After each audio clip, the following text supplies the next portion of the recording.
Hello and welcome to episode 11 of TexWired podcast. My name is Aman Singh and I'm the host of the show. There has been a slight change in the name from Text Connect to TexWired because of the name clashes online. So, anyways, let's go ahead with today's episode. Today we are going to take a deep dive into the world of interior designing in regards to textile at some point. Also, we have Ami Shah on the show, who is an interior designer based in Surat, and she is a lead designer in Sapna Studios. So, thank you for being on the show today to discuss with us, Ami. Great to be here, Aman. Thank you for having me on your podcast. Right. So, I was actually before I approached you, I was actually looking for this interior designing on YouTube, and I was trying to study on it about it. So I can say in right now that it is not my cup of tea. I mean, there is so much creativity and technique at every step. It is hardcore. Like it's too much. So my first question is, what actually got you into interior designing? Um, I enjoy it because interior designing is very creative, innovative, and challenging work. Not to forget emotions and sentiments. Making a dream home is a lifetime event for everyone, and I am too fascinated to bring that life to their dreams. Right, that's very true. So, when someone wants to build their house, they have so many ideas like the design, layout, fabrics, and whatnot. Also, the difference in opinion, my God, like between the mother or like father and like the kids, all everybody have different design or different ideas for. But I don't know how do you do it. So, I mean, like usually when you have a client, what is the problem with problem that they face? I mean, what type of complaints do you come across before working on a specific project? Um, Aman, I can I cannot tell you how difficult it is to manage emotion. It's a nightmare. So when I get a client, my Mm, team and I speak with them about their plans. Generally speaking, the present generation asks for a unique design, easy maintainable and highly appealing interior. In today's busy life, no one has time for maintenance. Everybody is working, so it's not practical for someone.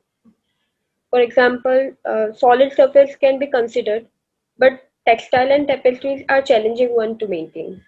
right, right. I completely agree with all of like, with you on all of those points.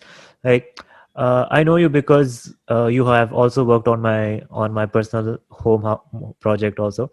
So I also had all of those issues as well. But sometimes I wonder what if people like don't hire an interior designer. Like for me, I was lucky that I had to like hire you because I usually it would be great to have an interior designer to help out. But I noticed there are so many small issues that when it comes to designing a house, like there are so many things to keep in mind. Some important ones can be easily overlooked at times. I think your home reflects who you are, and interior designers are trained to understand who you are. A home is everybody's dream, so they have a lot of thoughts and confusion while implementing it. A good designer has the capability to understand a person and clear out all the confusion and guide them in the best direction to achieve their dreams. Hmm. They add functionality to the space, ties the entire project together, cost saving, the best solution for busy business lifestyle person, and a proper designed home increases your resale value.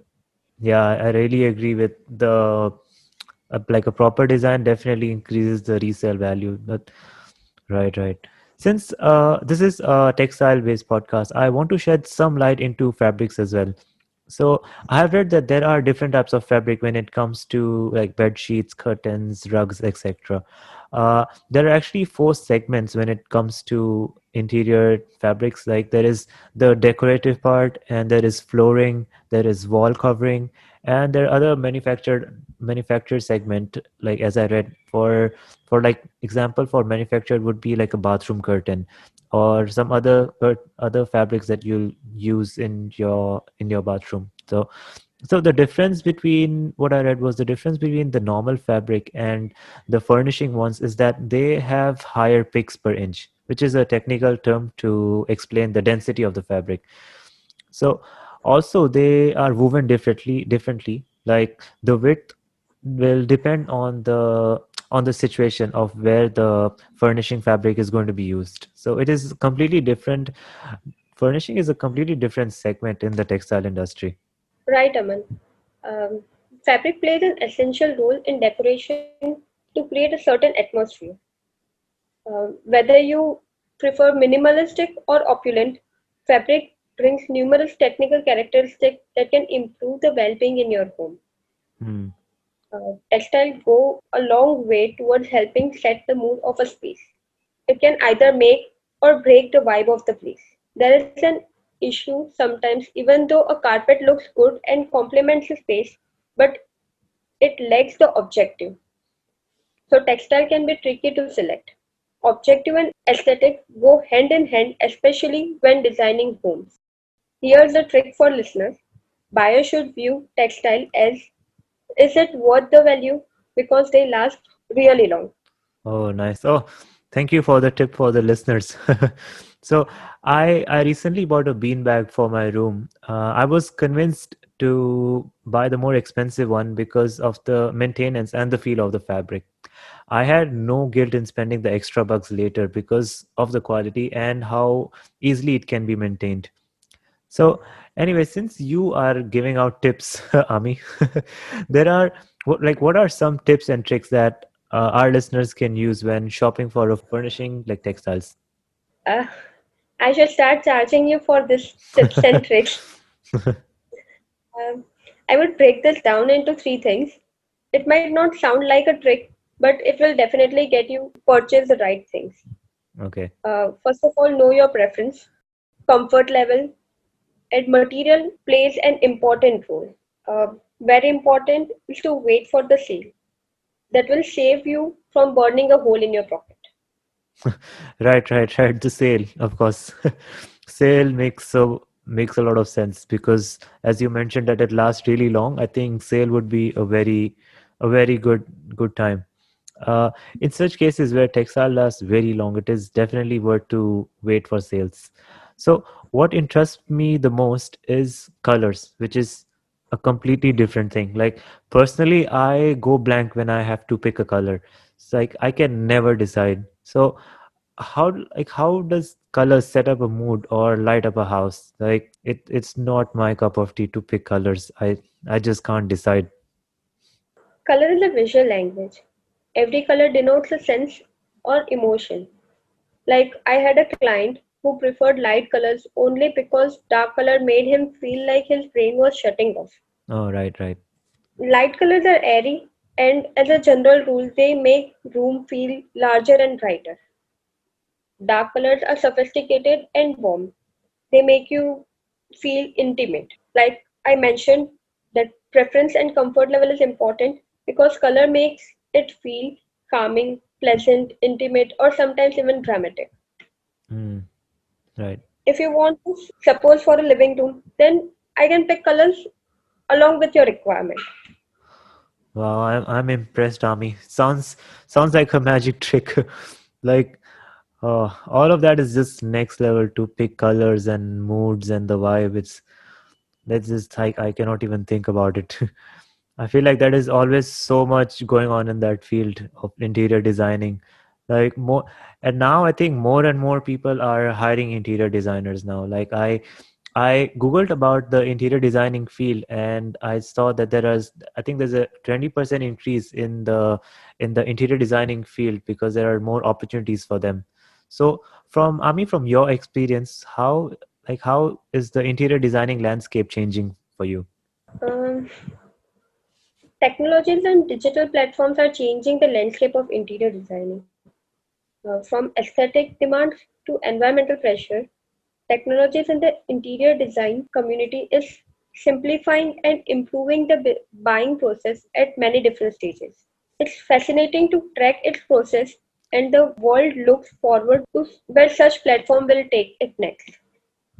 I'm I'm very interested. Like it's that you mentioned technology and digital platforms because consumers are being more and more aware of the environmental impacts of home. So I'm sure you are aware of that as well. So uh, you do you want to make the change yourself, like the environmental pressure you mentioned? Do you want to like make it your own style or like create your own type of work, like including all those pressures that you feel generally. Absolutely. I cannot ignore the environmental impact of my work. But interior designing is not about me achieving my style or idea. It's about me guiding someone in achieving their style or idea. Majorly, professions are being sought at the time of problems, like doctor when in pain or lawyer when in trouble. But in my profession, as an interior designer, it gives me an opportunity to join with my clients at the time of their glory. It is very fascinating. Hmm. Right. As I said before, understanding the perspective of various clients and reflecting the same in their house mesmerizes me. Hmm. To put my profession in a few words, interior designers are wizards who can wave their magic wands and transform an ordinary looking space into something which is aesthetically very beautiful and welcoming. Wow, I think that like you summarized your whole profession and everything in very beautifully in few words. That was really awesome. So, okay, I think Ami, you have shared a lot of information about interior designing, and it was very interesting to know all those factors. I hope the listeners of the podcast will be very happy to learn the importance of interior designing after hearing from you. So, guys, please don't be afraid to consult or plan your home because it's very important to have an interior designer. So on that note, that will be it for today's episode. Thank you, Ami, for being on the show. Thank you so much, Aman. Okay, that will be it for today's episode. Feel free to connect with me on LinkedIn or my email. It will be in the description, and I will also have links to Ami's work and her contact information in the description as well. So feel free to connect with her and me, and I'll see you in the next episode. Thank you.